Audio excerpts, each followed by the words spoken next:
Welcome to CES and Las Vegas. CES is the world's biggest consumer show that shows off everything from robot Furbies to this weird dancing robot thing. And then robots are like this, I don't know what this is.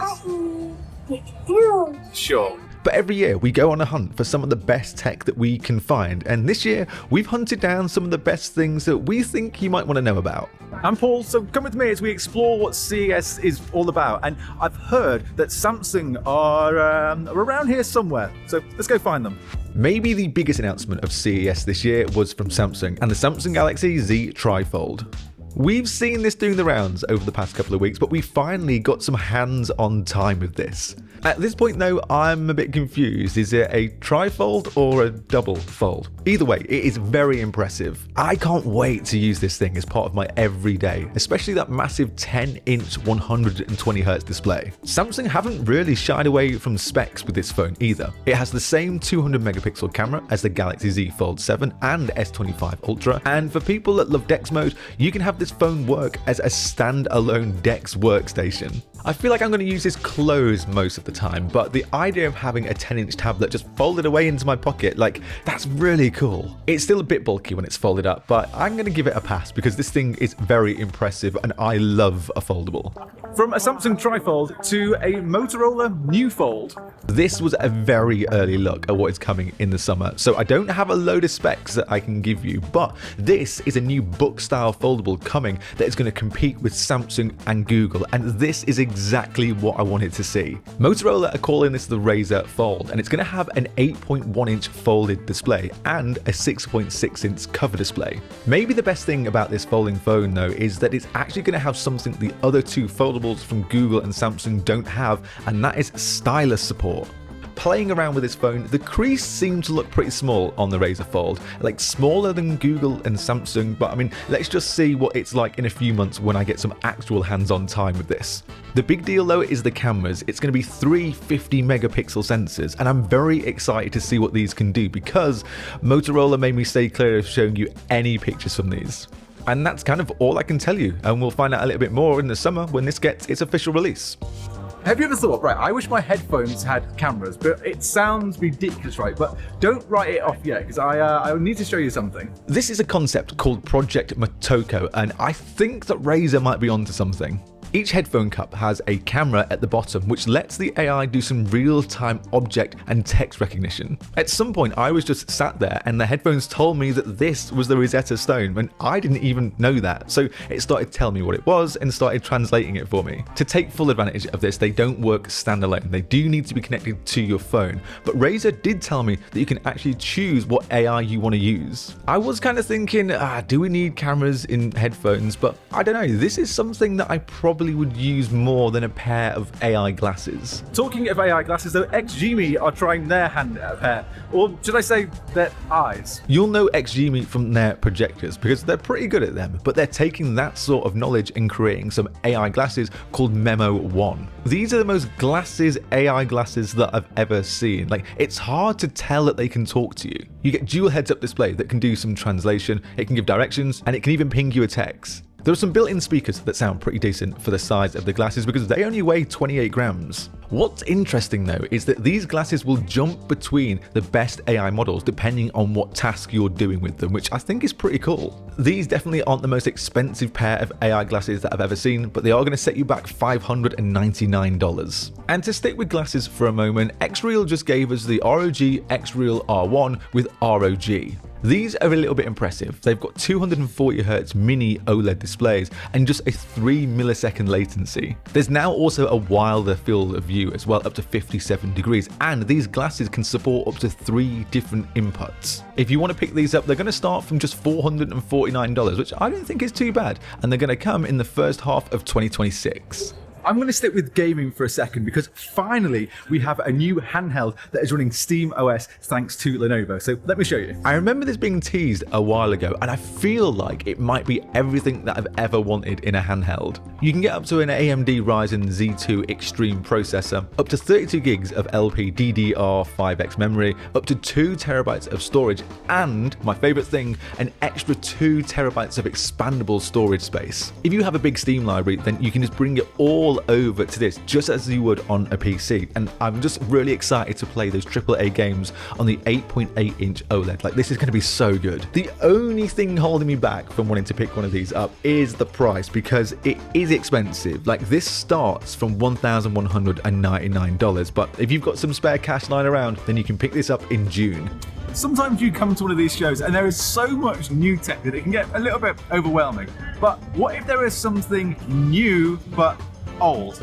Let me show you something. The Round 2 is a fully updated Pebble. Like, do you remember that one from 2015? Well, it is basically the same with just some really nice updates. You'll notice the first thing right off is that bezel has completely gone. So this is almost bezel-less. And that original Pebble's battery wasn't great, but now, just thanks to the advancements in Bluetooth tech, this can last up to 2 weeks on a single charge. And it still has the e-paper display. I was talking to Eric, who owns Pebble, about this, and he was like, he just wanted it to kind of be the same, but updated. Even the buttons are in the same place, and it does look really good, as does the price, because this is going to start from just $199, but you will have to wait until May to pick this one up. Okay, wait 1 second. I've just seen the best thing ever. Okay, now you see all this new tech at CES, but look at this good boy. You know, that is the best thing that I've seen so far at CES. So good. Next up is something that I've never used from Samsung before, and this is the Galaxy Book 6 Ultra. Samsung are doing an Ultra, a Pro, and a basic version, and I said that I've never used one of these before, but I kind of feel like I have, because it is giving MacBook Pro vibes, like especially those rounded corners. It now has a haptic trackpad, but most excitingly, you can actually plug an SD card right into this. What is missing though is those 360 models, so this is just your regular laptop. All versions of the Galaxy Book 6 are going to come with the freshly released Intel Core Ultra Series 3 Panther Lake chipsets. And these chips are meant to give you about 50% better CPU performance over the last gen. We don't know much about these or when they're coming yet, but chances are we're going to see these in the spring. Okay, I've got to show you something, because look how bright and big these TVs are. Have a look at this from TCL. It's the X11L SQD-Mini LED TV. These are so impressive, but also very expensive. It comes in a few different sizes, 75, 85, and a modest 98 inches. The one thing I noticed though is just how bright these TVs go. Like, this can go up to 10,000 nits, which, if I know my science, is brighter than the actual sun. What I'm excited for though is that these TVs will support Gemini's ability to control your TV settings. So if you lose your remote, you might just be alright.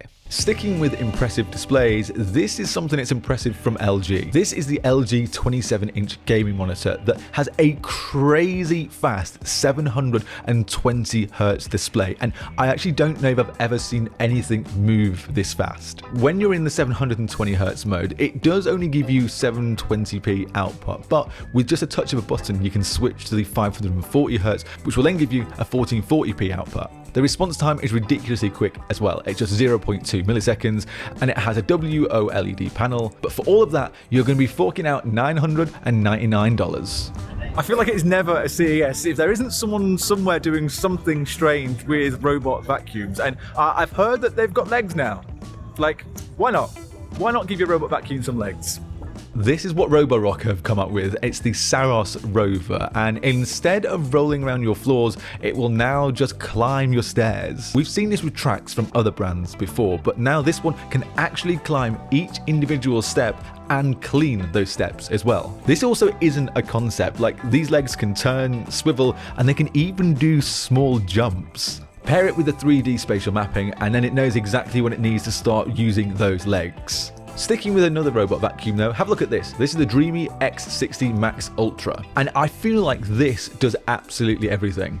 It's only 3.13 inches tall, so it slides under sofas and beds where like normal robot vacuums just don't go. You're also going to get 35,000 pascals of suction power, plus the Carpet Force system that actually digs into carpets and cleans it properly. It has AI cameras and a built-in light, so it can recognize more than 280 objects, meaning fewer robots stuck again movements. Like, I get that all the time. Switching it up though from your floors and carpets to your pool, and this is the Beatbot AquaSense X. I feel like the whole idea of cleaning cleaning robots is just to make your life easier, and this one does just that. When it comes to cleaning the robot, you don't really need to do anything. You can pop it into the stand and this will self-empty, and it rinses the inner chamber, the filter, and then it is just ready to go for the next use. So this is quite handy.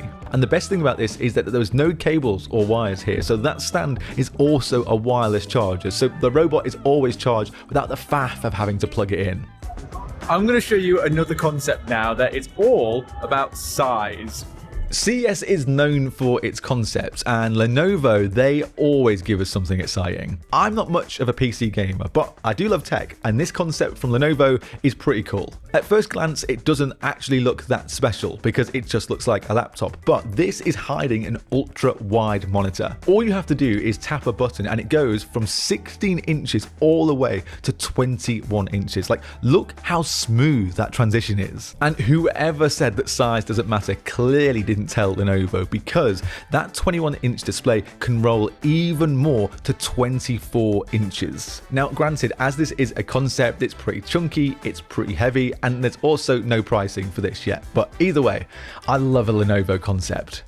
And to finish off this video, I'm going to show you a phone that has a feature that I think that everybody needs to steal. This is the TCL NXTPAPER 70 Pro, and you might be familiar with NXTPAPER. This is because they have that NXTPAPER key on the side, and what you do is you slide and tap this, and then you get that really cool animation. Like, look at that. And then you go into the e-ink style display, which gives you an incredible amount of battery life. The best part of the phone though is that matte display, which essentially removes every single bit of glare. Like, look at it next to the S25 Ultra, and that anti-glare screen, it doesn't even stand a chance. From the back, this does look a little bit iPhone-esque, and the specs are so-so. It has a MediaTek Dimensity 7300, a 50 megapixel main camera, which is not too bad, but then a pretty bad 8 megapixel ultra wide, and that selfie front-facing video can only be recorded in up to 1080p. On the plus side though, this phone does have expandable storage, so that's a nice win. I stand by it though, that matte display is very nice, and I feel like this is that one display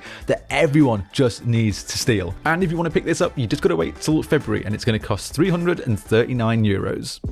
And just like that, CES 2026 is over. We're done. And I feel like I've done about 40,000 steps in the last couple of days, and then probably seen as many products as well. But hopefully I've given you a little bit of a glimpse as to what CES is all about. Just let me know in the comments what you think are some of the best products that we've seen this year. Subscribe if you can before you head off, because that'd be great. And if you do that, then I will see you in the next one.